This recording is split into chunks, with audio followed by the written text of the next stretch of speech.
Hey, this is Steve Good on the Coin Chat with Yuri Cataldo, and we are joined today by Ryan, otherwise known as Fishy Guts, from Pirate Chain ARRR, as they say in Pirate Chain land. So, Fishy Guts, Ryan. What do you want us to call you today, Ryan or Fishy Guts? Either one is fine, whichever you prefer, Steve. I have no reservations towards you. Well, nice to have you on the show. Thank you very much for taking the time out. I know you guys are very busy. Lot of stuff going on. And also, I should mention, you are part of the Komodo environment too. So I guess before we drive into understanding Pirate Chain, can you just tell us a bit about how you got connected with Komodo? Because I think that's really interesting. Absolutely.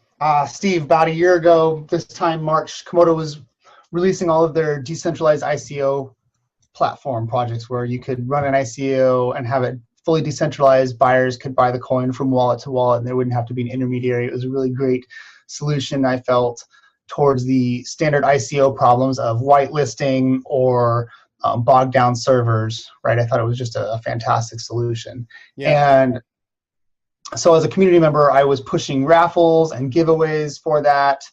And then about 6 months later, James, out of the blue, had contacted me about helping out with the business and community development for this new Z address only privacy coin they had just created on accident, basically. Right.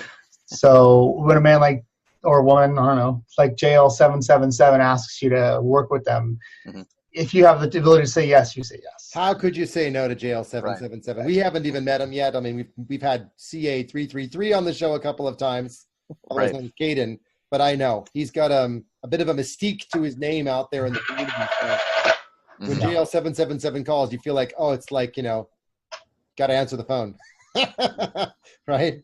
Well, there used to be a point where I was like nervous and my palms will get sweaty when I was talking to him, and now it's like, what the hell are you talking about, man? I have no idea what you're saying, James.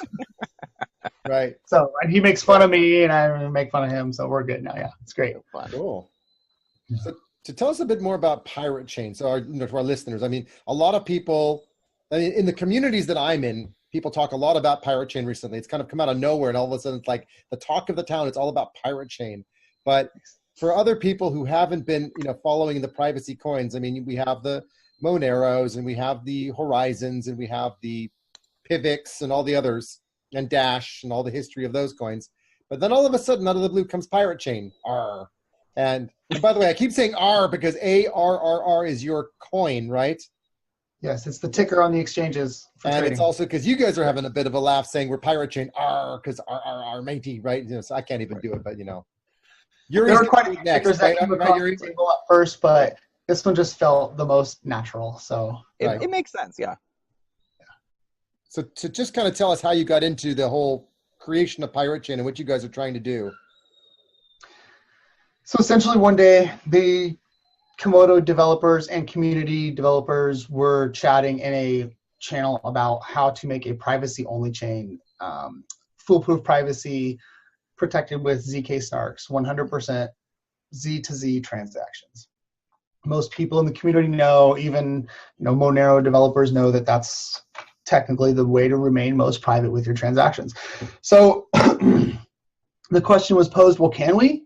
And then the answer was, well, how do we? And then the answer to that was, I think it's this way. And then they tinkered for a few weeks, and they ended up with a Z to Z only transaction chain secured by delayed proof of work. So it provides 51% protection from double spends, right, and chain hacks. So it's sort of like a security backup for Pirate. And from there, the chain just took off. The community was very excited about having something so private and so functional right off the bat. Right. So just describe for us what a Z, you said a Z to Z transaction. So just let's roll back for 1 second and talk about, we've talked in the past in a previous episode, which I'll put a link to, about snarks. But just for everybody else who's not as technical as you are, because you've become a techie now, just describe what a ZK snark is and what a Z to Z transaction is, and why why it's important, because I think that's even more important to understand. Sure. So ZK snarks is an acronym for zero knowledge, succinct, non-interactive argument of knowledge, I believe.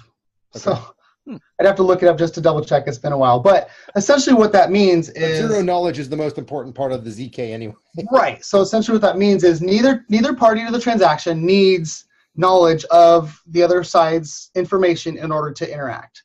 So the succinct non-interactive argument of knowledge takes place of the two chains talking to each other, I guess. So essentially, Z to Z means private to private only. When you talk about private transactions or public transactions, right? Yeah. Public transactions on Zcash are considered T transactions, transparent transactions. Right.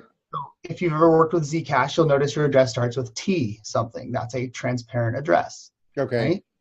So if you work on a privacy side, it will start, if you were on Sapling now, it's a ZS. So any private Z addresses start with ZS. This simply means that there's no data being transmitted on the blockchain explorer. So when you send the information, there's no information about the transaction. And when the person receives the information, there's no information that they can read about the transaction. And what I mean by that is this here. If you go to our explorer, each transaction here is made. These are the Coinbase generated coins, right? Right. So for those people who are listening, by the way, just for 1 second. So for those people who are listening, not rather than watching, you put up a block explorer from Pirate called explorer.pirate.block. And there you can actually see the data that's transmitting, or at least as much as you're able to show, given the level of security and privacy that we're dealing with here. So I just wanted to just mention that for the listeners. So as you go through the block explorer, you'll notice every block has a Coinbase generation, just like any block reward. That's what the block reward is the Coinbase being generated. So that's the 256 Pirate you see here, and that'll be on every block. But this block has 3 transactions in it. So if we go down and we look, the rest of the transactions in this block, they're all hidden. These are all just fees, right? Paid to the mining pools or paid. So you can see that there's 3 transactions in the block, but you cannot see the from or the to. All you see is the fees associated with all the transactions taking place. Right. So, and those are just going to the miners or the pools who are confirming that. That's not going to any private addresses, right? So our public addresses start with R, right? And all of these are just notary nodes, actually, is what these are. Right. So these are the ones that are notarizing each of the transactions, right? So if you look, there's 13 of these here. Every notarized transaction on Komodo, if you remember, has 13 random notaries for each transaction, right? Okay. That's what these are right here. So this is the DPoW notarization transaction for this block right here. And DPoW being the delayed proof of work, Komodo, which is from the Komodo infrastructure, right? Okay. Right. So the only thing we have is we show that it's been DPoW'd, it's been backed up to the Bitcoin blockchain, right? And we see that someone has made a transaction, or multiple people have, right? And that the Coinbase was generated. And that's it. Every block on the Explorer looks like this. We have the Coinbase generation.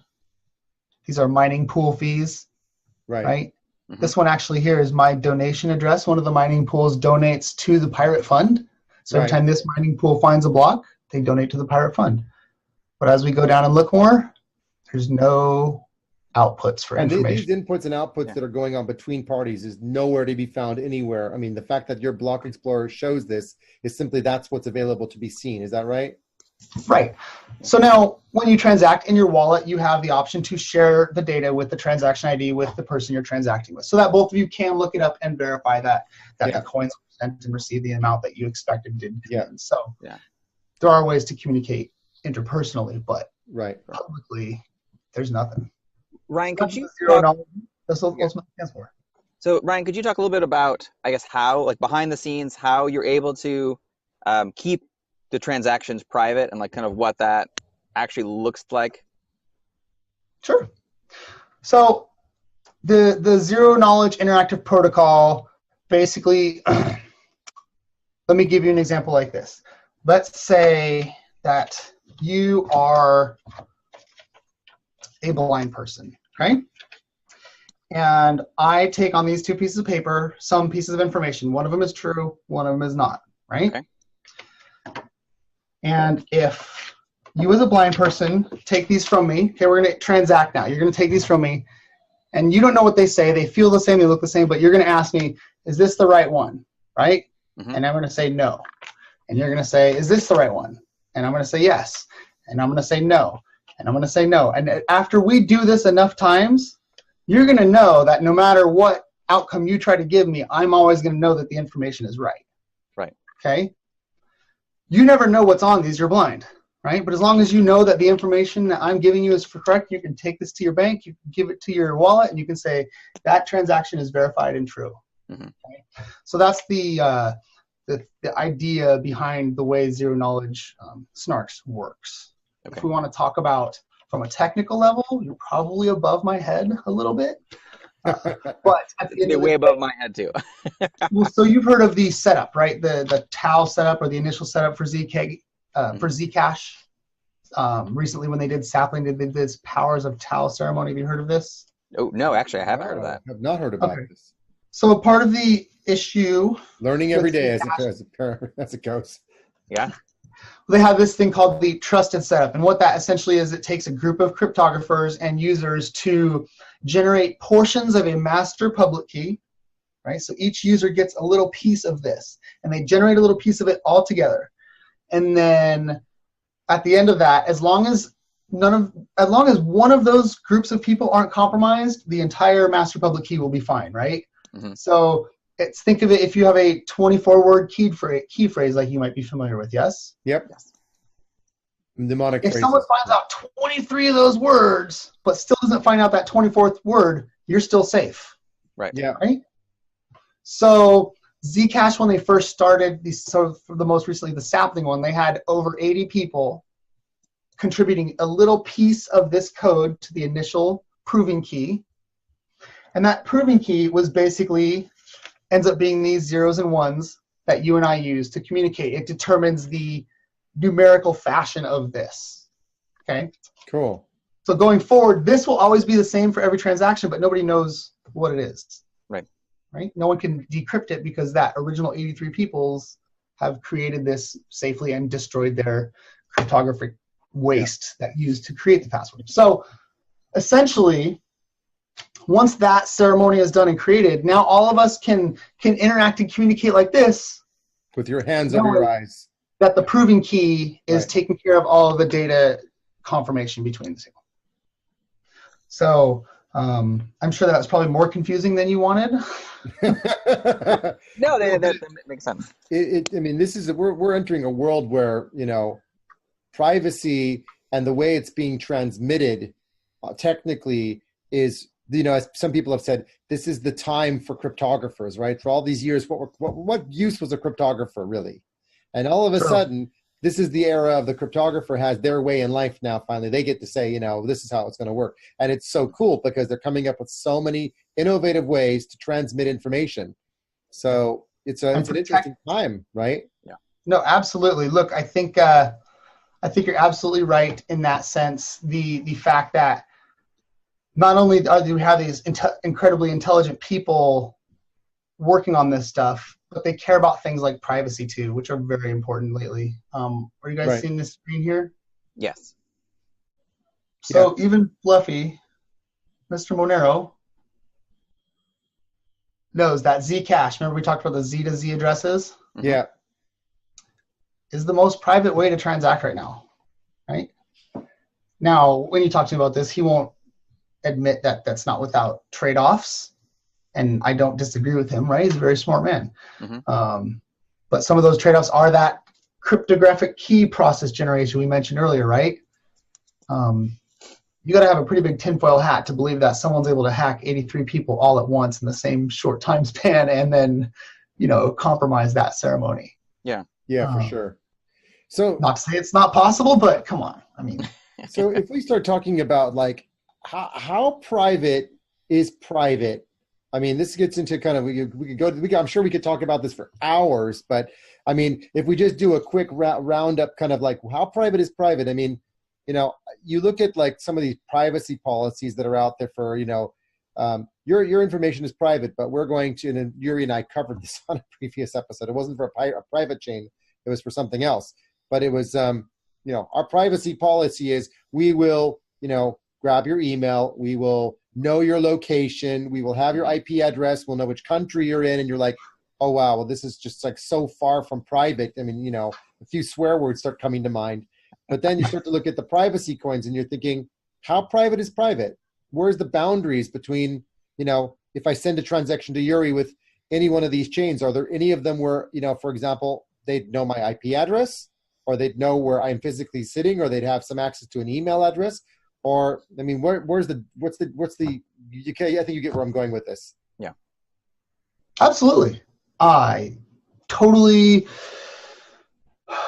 think that there is a over exaggeration of the marketing side of privacy.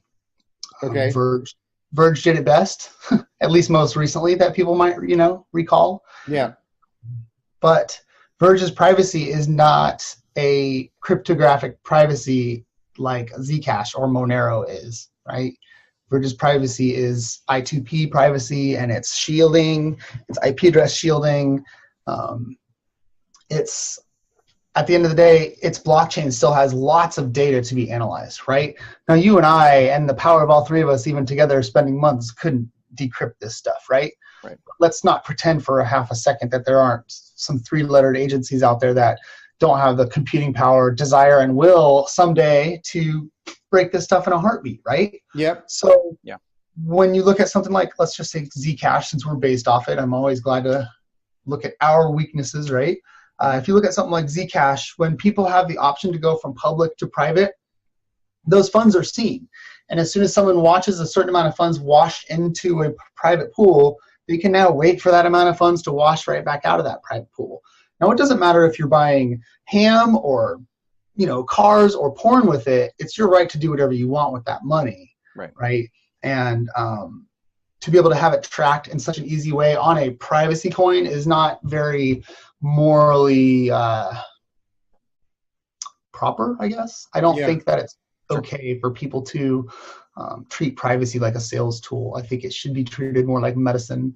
I think it should be looked at much more seriously, right? I think that privacy is important for lots of people. For example, and you, Steve, will understand this, that people have had their lives and narrative changed over ideas or assumptions that other people have made, and the lack of privacy that those people have allowed other people to create narratives that this is who this person is, or this is who that person is. And I think that not having privacy by default is just asking for trouble. Mm-hmm. I think we all probably agree that there's some level of privacy we'd all like to reclaim, given the amount of data that we don't even want to disclose that somehow ends up with our emails being flooded with stuff, with hacking problems or data breaches that happen with DNA companies or with credit agencies, or dare I say with social media companies. I mean, it's a recurring theme of privacy is one half of the problem and security of the data itself is the other. But if you don't honor the privacy and the security, then the whole thing is in the wash anyway. No, it's totally true. You asked me some reasons about why privacy, and there's a million reasons why. None of them need to be nefarious. Mm-hmm. You could be applying to a school for your children, and let's say in a world where everyone transacts on blockchain, the school could say, well, this other applicant looks like they have some more money, and it looks like they give more money to charitable causes, so we're going to choose this person's child over that person's child. Or let's say you're buying stuff on Bitcoin and you go to the store and you buy a bunch of booze and smokes, and then your insurance company finds out that you're now a smoker and a drinker, and they're going to raise your rates, right? Or let's say your boss finds out that you're buying diapers now and baby kits and cribs, and he's afraid that you're not going to take your job so seriously anymore, right? And he might question what your intentions are for the company. There's so many reasons you need privacy. Yeah. And none of them are needing to be nefarious. So it's interesting. These are interesting examples, because I have a slightly different example, which might also be very relevant, because I know you have kids and I've got kids. I mean, my kids are at school. The school will take photographs. They want to put the photographs to share with the parents.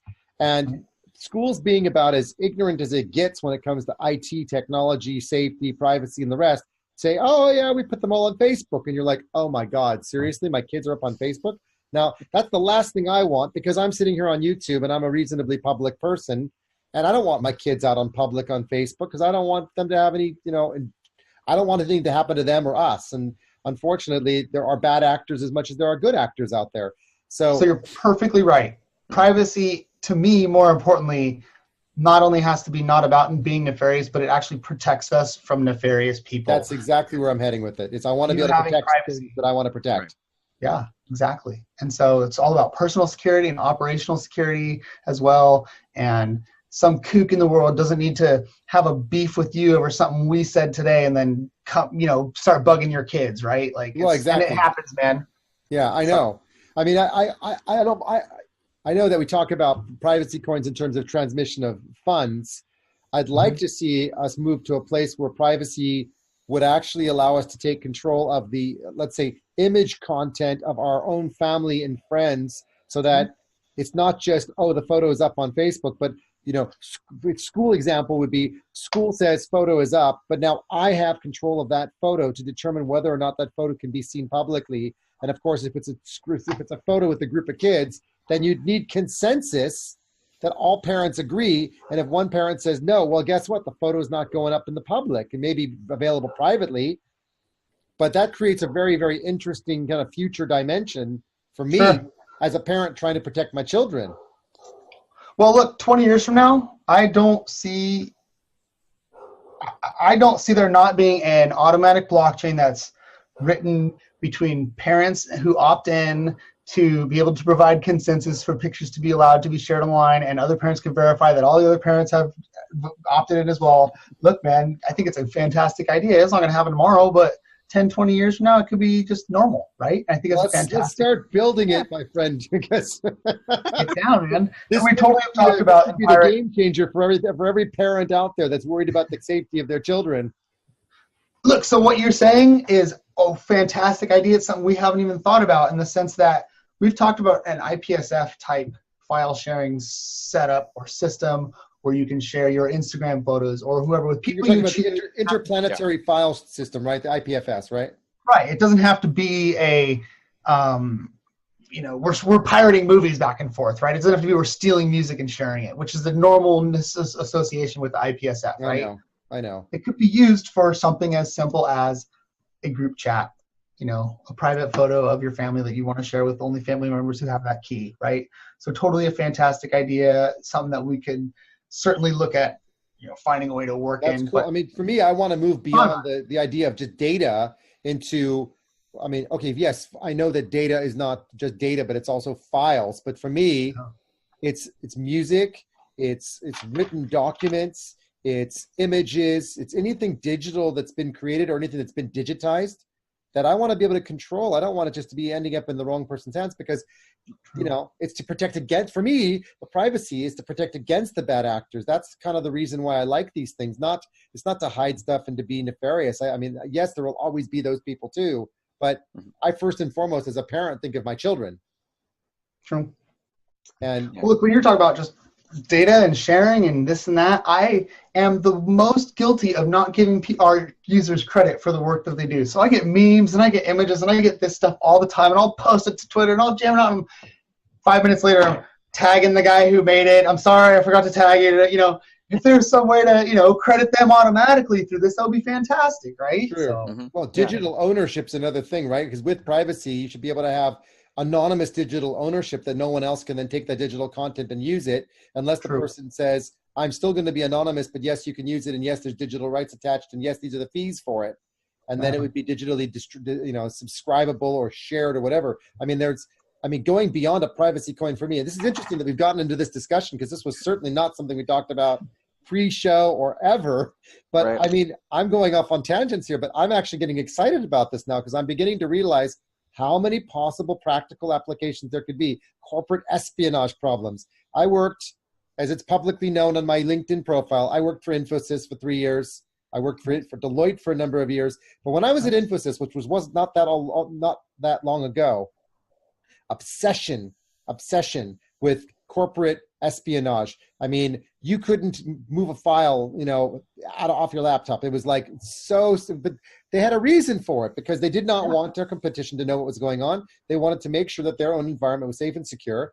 And I could see privacy as a blockchain solution adding so much value to these companies to enable them to secure and protect their corporate infrastructures in a level that's never been conceived of before.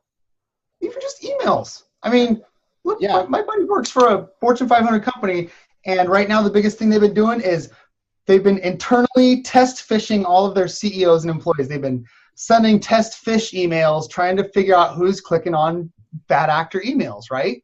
And to be able to just show some sort of blockchain hash key lock where they can verify against it and just say, yes, this email definitely came from this person or not. You know, they're just trying to make sure that their employees aren't fucking up, right? Because it's so prevalent, even without intention, right? Yeah, the company I work for, they do that all the time. Do they? Really? Yeah. It's really obvious to find out which ones are not. But yeah, because a lot of employees don't pay attention. They just go, oh, I didn't know this, and they click on it. And so yeah, there's like, we actually now have a separate report phishing button on our email that's like, if there's anything that you're curious about. I've actually reported emails that weren't phishing but seemed weird from like internally, and they're like, sorry, you're right, this looks weird, but it's a real email. So thank you. So now I'm just like, whatever, I'll just report everything. Wow. I mean, if you're taking this to the next level of like, I mean, okay, now I'm going to take this another level for you because this is even getting weirder, but let's go conspiracy theory now. But I mean, take for example, I mean, dare I say our U.S. current leadership who is all about fake news. And of course, maybe there's an argument that says that when it comes to content, there's some level of like, is the content, who wrote the content? Where does it come from? Is it real? And do we have a right to actually challenge whether it's real or not through consensus to determine whether or not the content should be even public or not? I mean, it goes into all sorts of weird levels. I mean, not saying that's the right direction, but it might be for a futuristic view of what does privacy look like, or what should be public as opposed to what's private. But I'm reversing it around and I'm saying, let's look at it from the public perspective. Should this even be public in the first place? Maybe not. Maybe we should actually determine that it should be private or limited to a subset of people. But then again, we don't want to be, the other half of my brain is saying, hang on, that's a bad idea because now we're doing censorship. Yeah, I was like, okay, we're not trying to go communist or socialist here. But No, not at all. But it's all about like where the boundaries are in privacy, right? Privacy versus public domain content. And how do we protect people or protect, it's not about protecting others. It's more about me protecting myself for what I've done or what I want to control, not about me trying to prevent you from seeing it. Right. Let's focus on that. So something you asked me about before, we'll cut back to the show, right? We'll get back to what we actually came to talk about, right? Because that's a whole different topic. Oh, I know, but this is interesting. So privacy, take it back. What was that? That's why you're here. No, I love it. I love the conversation. I love how it just flows, and I love the fact that you guys are thinking abstract and in ways that not everyone does, and it's good for people to just think about these things. And if you're just talking about it for a moment, puts it in their mind for a day, it's a fantastic time for us to be spending. So, yeah. On the privacy stuff for people, for personal, for back to blockchain, for pirate, for Z transactions, Z meaning private transactions. Our chain is the only chain that starts private from the minute you mine. So when you mine to a mining pool, all the payouts are private addresses. When you go to an exchange, the input isn't a private address. The output is a private address only.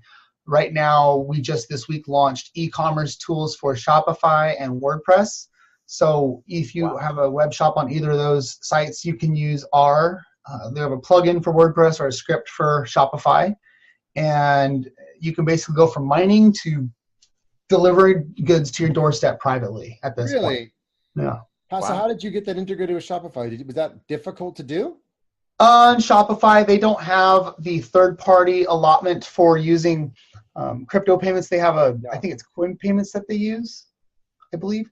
Oh, and the company. Yeah, so we just made a script that adds a payment option to the checkout page. When they go to checkout, just add our payment, and then when you go to that, it will pull up I know I've got a picture of it somewhere I'll find. That is so cool. Well, if you've got a link to that, just share that with us, and we'll put that out publicly in our blog, on our website, and in our description down below for people so they can check it out, because that's really cool. Just send us a screenshot if you've got one. And I'll send you the link. So Okay, cool. the wallet guide I made recently has at the bottom both the Shopify and WordPress plugins. Yeah. Okay. And users just need that wallet guide. Go down to the bottom, pick your poison for which your shop is. Yeah. And then that'll be a guide to get it installed. And even with, if you have a minimal Linux experience, the WordPress one should be fairly easy. If you don't know Linux, have someone help you. Well, we have a website, and it runs on WordPress. So if you share the link with us, then what we might do is we might just stick the WordPress plugin on our website. So if people wanted to give us a tip because they like the work we're doing, then they could give us some ARRR coins, because we would love a little bit of appreciation for all the hard work. And you can send it privately, and we don't even have to know who sent it. It's okay. Yeah. That's the thing. You just pop your address up and it'll show up, and okay, all right, cool. Yeah. Well, then everybody will know our address because it's public. But that's okay, because but they won't be able to find out how much you have, right? Right. Yeah. They'll look up your address on the Explorer. They won't even find anything. So yeah. So Ryan, what's the future of Pirate Chain? Like, what gets you excited? What do you want to see happen in 1 year, 5 years from now with Pirate Chain? So 1 year from now, we hope to have hundreds of stores onboarded to our legitimate private commerce marketplace. One of our users right now, one of our developers, he's working on a few small projects for privacy, but his biggest thing he's working on is a privacy payment portal and a privacy shop repository. So think like Amazon.com, where you can go, you can type in what you're looking for, and then we'll have an additional filter which cryptocurrencies you want to pay in, right? And then it'll pop up all the shops that have all the items that you're looking for that accept the cryptos you want to use. So it should be fairly easy and intuitive for users to find out, hey, I want to spend some Bitcoin, or I want to spend my ARRR on something, and I want to keep it private. And on that front, we probably are a couple months away from finishing it. Right now, we're focused on some other things for Pirate First. Onboarding single shops, like you mentioned, one at a time is important. We've got about, I think it's 5 shops up right now. We've got a few blockchain providers. We've got a bike parts distributor. We've got the Psychedelic Press UK, which is they do books on conspiracy theories and psychedelics and cool. Not my world, but it was a pretty neat find to have them jump on it. The links, places where people can spend their ARRR, then we'd be happy to put those out in the public as well, so people can just check it out, so they can get to digging in a little bit more about Pirate Chain and how it works, and where they can spend their coins, and absolutely they can mine it, and how to get set up in mining. We'll put all that out there for people so people can dig in and learn more. And if they want to get really into Pirate Chain, then of course, leave us comments down below in the description of YouTube, or drop us an email, or make comments to us on our website, and we'll come back to you, Ryan, and ask you more questions. And I'm sure that will probably lead to another episode, because there's a lot of questions out there about private coins right now. Mm-hmm. Well, we're glad to talk about them anytime. Yeah. I mean, yeah. Look, ubiquitous privacy and I hate the word forced privacy, but requisite privacy, like Monero and ourselves. I don't know if there's no one else out there forcing that completely, and that's the only real way to obtain privacy, to be honest. And the more you research, the more you learn about blockchain analysis and chain analysis and companies like that. Coins like Zcash and Verge and Bitcoin Private just aren't. Period. They're not. So glad to talk about that stuff with you guys again. You've been a real pleasure to meet with today. Look, Thank you. We wanted to talk about the team and how we're working together, but you guys, we just have gone off on we went up on tangents. But you know what? That left Next us episode. a lot of opportunities to talk about other things. Because you're right. We'd like to know more about the team and the open source mentality you have, and the kind of free way of working and all that. But let's put that up for a follow up, because I think there's a lot more, and I'm sure we'll get questions from our audience too, so we can loop that in as well, and do some follow ups and have some more discussions. Is there anything else you'd like to just mention for everybody that's listening or watching, just the URL for Pirate Chain, so that everybody can find you? Yeah, so I was just about to go there. So I'm a little embarrassed by our current website. It's just been a placeholder, but we are this close to throwing out the update. We literally put a developer in the hospital over it with a heart attack. Oh my God. He was working for Komodo and us on a bunch of different projects, and all of a sudden he disappeared for a week. And we're like, where are you? He's like, oh, I just got out of the hospital. Oh my God. Wow. So we backed off him a little bit. You know, look, Bitcoin never got big because it had a great website, right? So Right. we just let it go for a minute. But I'm going to pull up here for you a second here the website we got coming out hopefully in the next week or two, because I want people to see it. It's very important to know that this is something that we are very... So we're getting a preview, are we? That's right. Yes. Sneak preview. Excellent. Yes. Exclusive sneak preview. Not many people have seen this, so this is the new Pirate Chain website. What a beautiful site. Well, for those of you who cannot You're see, right. we will- It's much better. Yeah, you saw this is the old one. I've seen your current website. It's very 1980s. Yes. Hurts my eyes. But so new website, better links, Awesome. some videos about privacy and pirate, more links for users, white paper, our blog. We'll have all of our stuff going here instead of to Medium. It looks great. I'm sorry It's for those great. of you listening in on Spotify and iTunes and Amazon and Stitcher that you can't see it, but you can I'll go. give you that link. You can post it in the chat when we're Oh, when we're cool. done. Okay, that's fantastic. Perfect. Yeah, look at that. Great. Great. Thank you. All right. Well, we'll take all the So links you've that's- got and we'll put them up on the episode. So that's super. Yeah, we're really looking forward to getting that done. Love to talk to you about the team next time. Love to talk to you about how many shops you got going on that website. We'll have a repo of merchants that you guys can all shop at, and Super cool. Yeah. Fantastic. well, a Ryan- list of videos like this out there and podcasts out there for people to find too. So Yeah. Excellent. Thank you. Absolutely. Well, Ryan, otherwise known as Fishy Guts, thank you very much for taking the time out to give everybody an update on what's happening in the world of privacy, and in particular with Pirate Chain.